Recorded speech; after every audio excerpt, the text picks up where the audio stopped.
उर्फ हिटलर, एक ऐसा नाम जिसने पूरी दुनिया को डर, आतंक और नफरत का एहसास कराया। उसका जन्म 20 अप्रैल 1989 को ऑस्ट्रिया के एक छोटे से गांव में हुआ था और यहीं से शुरू हुआ एक ऐसा काला अध्याय जिसे इतिहास कभी नहीं भूल सकेगा। वह बच्चा जो कभी कला का प्रेमी था, कभी कला विद्यालय में प्रवेश पाने की ख्वाहिश करता था, वह बाद में एक ऐसा क्रूर नेता बना जिसने पूरी दुनिया को अपनी क्रूरता के साये में डुबो दिया। हिटलर की जिंदगी की शुरुआत एक आम लड़के जैसी थी, लेकिन जब उसने पहली बार सेना में भर्ती होने का निर्णय लिया तो उसने खुद को पूरी तरह से बदल लिया। प्रथम विश्व युद्ध में भाग लेकर जब वह घायल हुआ और अस्पताल में भर्ती था तो उसकी सोच में गहरे बदलाव आ गए। जर्मनी की हार ने उसे तोड़ दिया, लेकिन इस टूटन के बीच एक खतरनाक विचार पनपने लगा। यही वह समय था जब उसने नाजी दल की स्थापना की और अपने नफरत भरे भाषणों के जरिए जर्मनी के नागरिकों को एकजुट किया।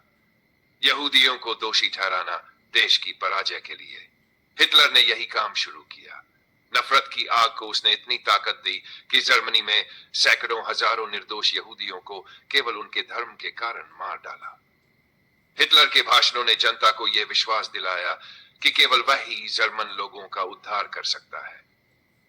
उसकी बातों ने उस समय के जर्मन नागरिकों को यकीन दिलाया कि उनका भविष्य बस एक ही व्यक्ति के हाथों में है, हिटलर। जब वह सरकार को उखाड़ फेंकने की कोशिश में असफल हुआ तो उसे जेल भेज दिया गया, लेकिन वह हारा नहीं, बल्कि वही जेल उसकी सफलता का अगला कदम साबित हुई।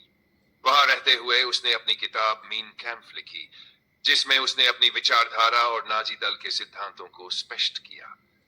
अपनी किताब में उसने यह भी लिखा कि जर्मन जाति सभी से श्रेष्ठ है और यहूदियों को जड़ से खत्म करना जरूरी है।